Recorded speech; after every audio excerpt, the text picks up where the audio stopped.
Hey guys, it's Drew again. Today I want to tell a story about how my passion for display and love of baseball ended up evolving into another hobby that ended up evolving into a business that I now occupies so much of my time, but it has nothing to do with display or collecting. Let's check it out. Actually, I want to say a special thanks to Alex at Bowman53 who offered to redo and update my intro, so let's check that out.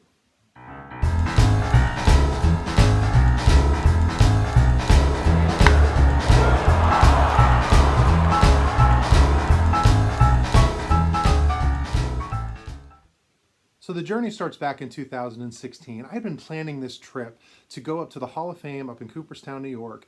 And I wanted to do this because Ken Griffey Jr., who was one of my favorite players, like so many of others, was inducted into the Hall of Fame. And so I ended up making this a big road trip with the help of planning from my beautiful wife. And some of my best friends in the entire world came. Sean, who I've talked about, came, who I've known for decades. And my buddy Alan came from Texas. And we got a group of guys together. We went on this amazing road trip. And I've told little specks of this story throughout. And when I went up to Cooperstown, it was one of the greatest times. We enjoyed it. We loved it. We got to go. I didn't go during the induction weekend, but I went just a few weeks after, actually, so there was still a big buzz within the community, and we had a great time.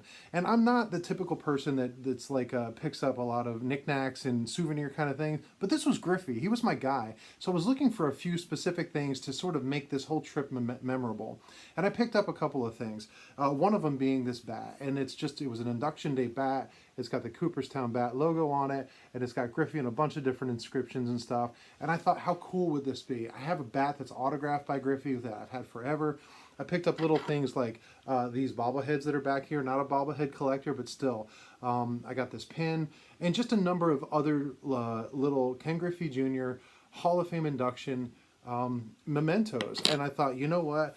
I am going to make the ultimate, is what I called it in my brain, the ultimate Ken Griffey Jr. display. And I was going to display this bat and the pin and bobblehead and autograph ball and other things I had. And actually, my plans for it was to mount it in this room, actually right here where this catcher's gear thing is.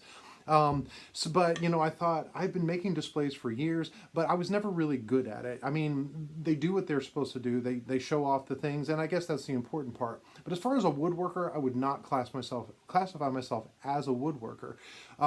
So I would learn how to do things and sort of figured things out in my limited tool set and my limited skill set, and I've made displays, and I still have them, and you guys have seen a lot of them. They're all throughout my room tour. You see some of them back here. I wanted to make the ultimate Griffey display case, and I wanted to highlight and showcase all of this really, really cool stuff that I had gotten to commemorate this amazing trip that I got to take with my son and some of my best friends, and just had a great time.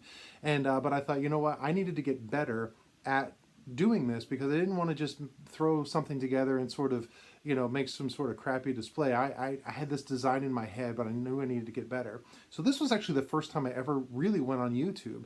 And what did I start watching? I started watching woodworking videos. I just wanted to learn how to do certain things. I knew in my mind what stuff was, but I didn't know how to do those things. So I started watching and learning, and I started practicing, and I started to try to get better at doing this. But as I started to enjoy the creative process and the design process of woodworking, I quickly realized, like a lot of hobbies, it's expensive. I mean, it can get very expensive. Tools are not cheap. Wood is not cheap. I didn't want to just use some crappy wood, like 2x4s from the lumber store. I wanted to use like good wood, you know what I mean? But this stuff is actually expensive. So I learned how to do this, but I needed a way to fund this. So I started to learn how to make certain things that I could sell that would help sell and fund the hobby. So I started making cutting boards. Small little cutting boards, and they would sell a little bit, and it was just enough to pay for the next thing. And I really started to enjoy the process. And as time went on, about a year, 2017, I started making cutting boards, and I started making other little things and trying to sell them. Well, I needed a venue, an outlet to try to sell these products. So I figured out how to sign up and do a craft show. I didn't know. I thought if I could make, I don't know, a couple of $100 to help pay for some of the wood, that would be fantastic. And so I did. And in 2018, actually, was the first time I'd set up and done a craft show. And I made $300. And I was like, what? $300 was amazing. I mean, it paid actually for all the money my wife and I had put into this new little business. It paid for it. I'd spent about $300 on things like decorations and a tent and da da da. And anyway, it paid for it. And then I had another show that I did, and I did a little bit more, and I was like, man, this is amazing. Well, then the unexpected thing happened the third time I did a show. I found out that people actually liked my stuff, and people bought my stuff, and I actually sold out of all the product that I had made. And this was when my wife and I were like, this actually could be a business, which we never really thought about. But I needed to get better, or I felt I needed to get better, so I kept practicing. So I started making things and doing a lot in design. I'm going to show some of these things up here. I started making things like cutting boards, mainly cutting boards. I started making designer cutting boards with patterns in them. And I started making serving trays. I started making clipboards. And I just started making different things, sets of coasters, just little things that I felt that people would want within their home, great gift-giving type of things. And it started to develop. Well, two things happened. This started to occupy more and more of my time. And what happened is my collecting baseball actually occupied less and less of my time. I had to replace my time with one for the other, but I was enjoying it, and it was actually making money and dividends on it. And this is actually when I started not getting out of the hobby, but at least it was sort of slightly on hold. And everything went into woodworking, and it started to become more and more. And I really enjoyed it. I enjoyed a lot of it. And but as time went on, and I'm going to tell you something or share something really cool. In 2020, of course, during the pandemic, all the shows were canceled, and I was like trying to figure out what can I do or whatever. Well, my daughter, who at the time was 7, she's a big reader. In fact, all my girls are huge readers. They love to read. And my daughter and I were sitting there. We were actually watching a woodworking video together, and she said, "Daddy, why can't you make a wooden bookmark?" And I'm like, I don't know, why can't we make a wooden bookmark? I'd never thought of it. So we figured out a way to do it, and we started making it. And I taught her how to do certain things. Now, not the dangerous things with tools and stuff, but how to design and how to put finish and how to do these things, to where now, 3 years later, she makes wooden bookmarks and she sells these things. In fact, I've got one right here, and this is what my daughter makes. And you can see they're really thin. All solid hardwood. I'm not trying to sell these things. I'm just saying that the passion that I had to do something ended up bleeding down into my children, and now she makes these and she sells these things. And she's actually sold hundreds of these things, and she goes to these shows with me. In fact, I have one tomorrow, and we're getting ready for Christmas sales and all this other kind of stuff.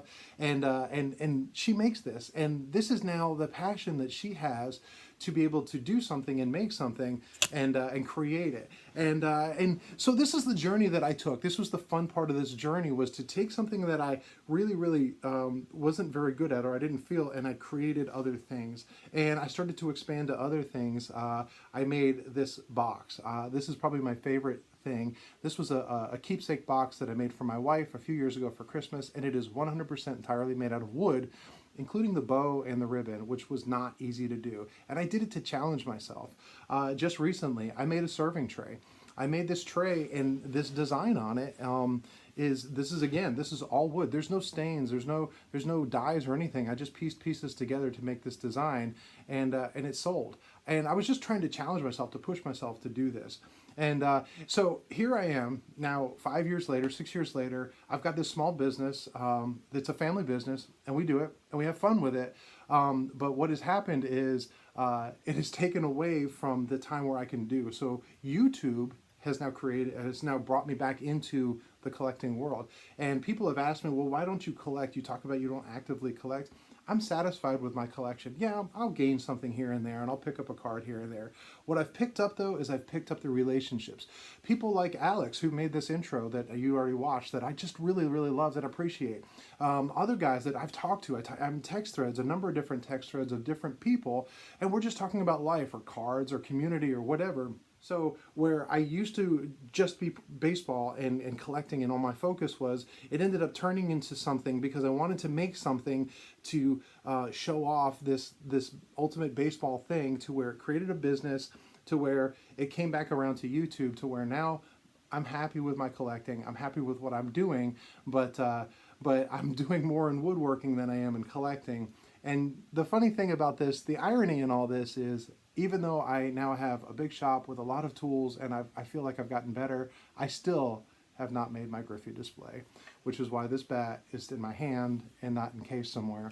But maybe someday. I still know the design I want. I have all my original sketches. If I ever decide to make it, I'm definitely going to document it, and I'm going to stick it here because I think you guys would be interested.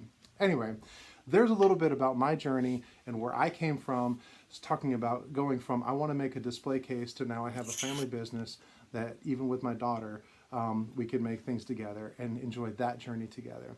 So I appreciate your time. I hope you guys have a great day, and I hope everybody has a great Thanksgiving week coming up.